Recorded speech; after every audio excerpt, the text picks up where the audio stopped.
sudden stock market crash plunged the world into despair. Why couldn't the greatest economic crisis in history be prevented? Within just a few days, trillions of dollars vanished, and unemployment in America soared to 25%. Yet, this unprecedented collapse had structural causes that are still repeated today. What exactly were the mistakes humanity made?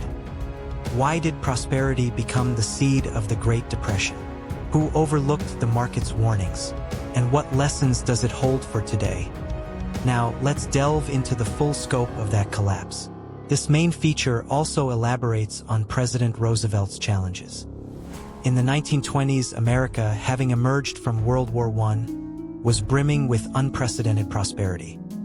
During this era, known as the Roaring Twenties, automobiles and home appliances were mass-produced, and consumption expanded explosively. Everyone believed in new technology and a prosperous future. It seemed as if the boom would last forever. It was truly an era full of hope. The Wall Street stock market was gripped by frenzy, with stock prices soaring far beyond the real economy. Speculators believed you'd always make money if you bought, and there was no end to those who invested in stocks, even if it meant borrowing money. Banks also joined this frenzy, lending generously for stock purchases. Everyone was intoxicated by this golden age. The Dow Jones Industrial Average surged nearly fivefold between 1924 and 1929. The market was dominated by boundless optimism. America, where the world's wealth converged, reigned as the leader of the economic New World, and everyone believed its future was unshakable. This prosperity was underpinned by post-World War I European reconstruction demand and the expansion of domestic demand in America. Manufacturing achieved groundbreaking production efficiency, and workers' wages rose. Purchasing power increased, stimulating further consumption. Investors rationally believed that expanding corporate profits and economic growth were driving up stock prices. In particular, margin trading became widespread, allowing people to purchase large amounts of stock with small amounts of their own capital. This mechanism generated astonishing profits as long as stock prices rose, attracting even more people. Everyone was captivated by the myth that anyone could succeed by entering the market early, and continued buying stocks even after exhausting their own funds. Financial institutions also underestimated the risks, trusting in stocks whose collateral value continued to rise. Lending expanded without end. Up to this point, it seemed like a smooth expansion phase, brought about by economic growth and innovative financial methods. However, beneath this prosperity, unsettling signs were already appearing in the real economy. A decline in agricultural prices. With the end of the war, European agriculture recovered, and demand from America decreased. Farmers faced severe poverty. Moreover, factories showed signs of overproduction.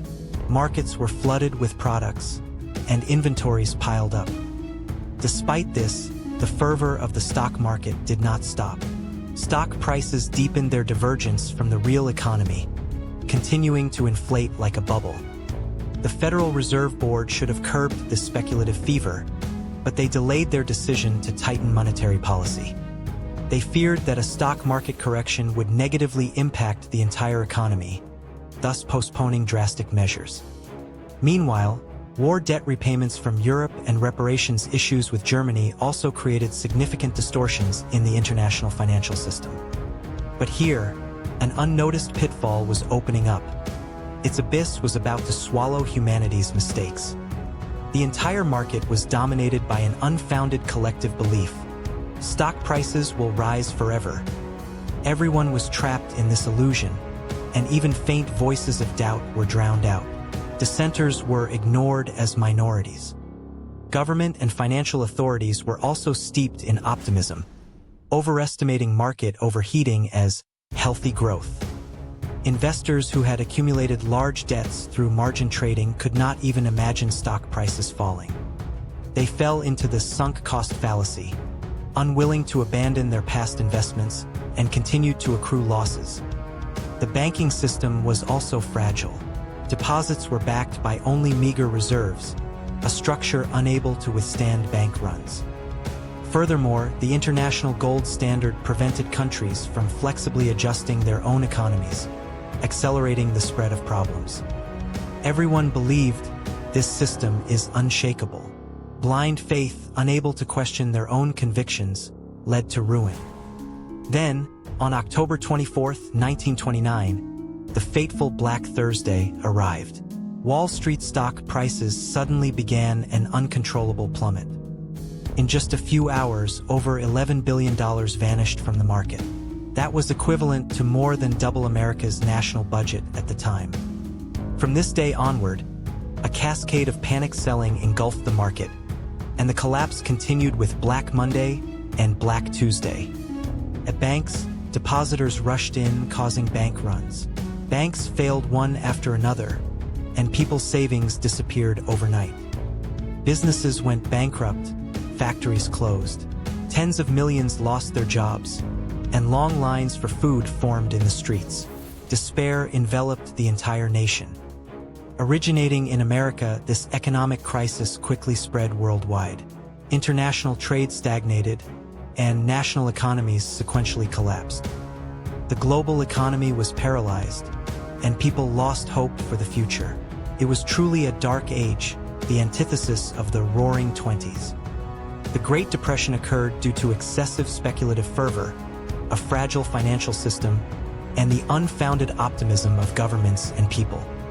Success became the seed of failure because, amidst prosperity, vigilance against crisis was neglected, and market warnings were ignored. This failure offers valuable lessons for modern society.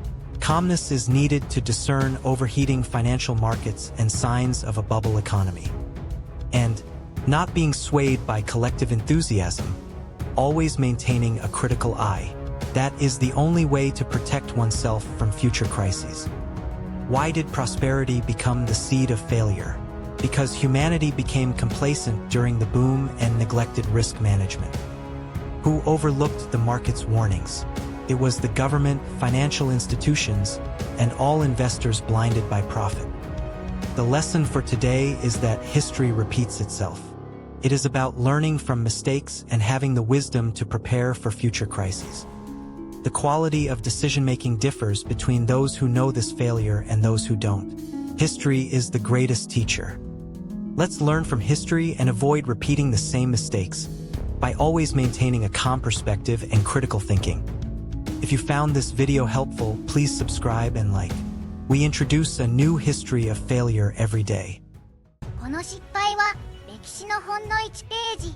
世界にはまだ語られていない失敗が数多くあります。失敗の歴史をチャンネル登録して次の物語もぜひご覧ください。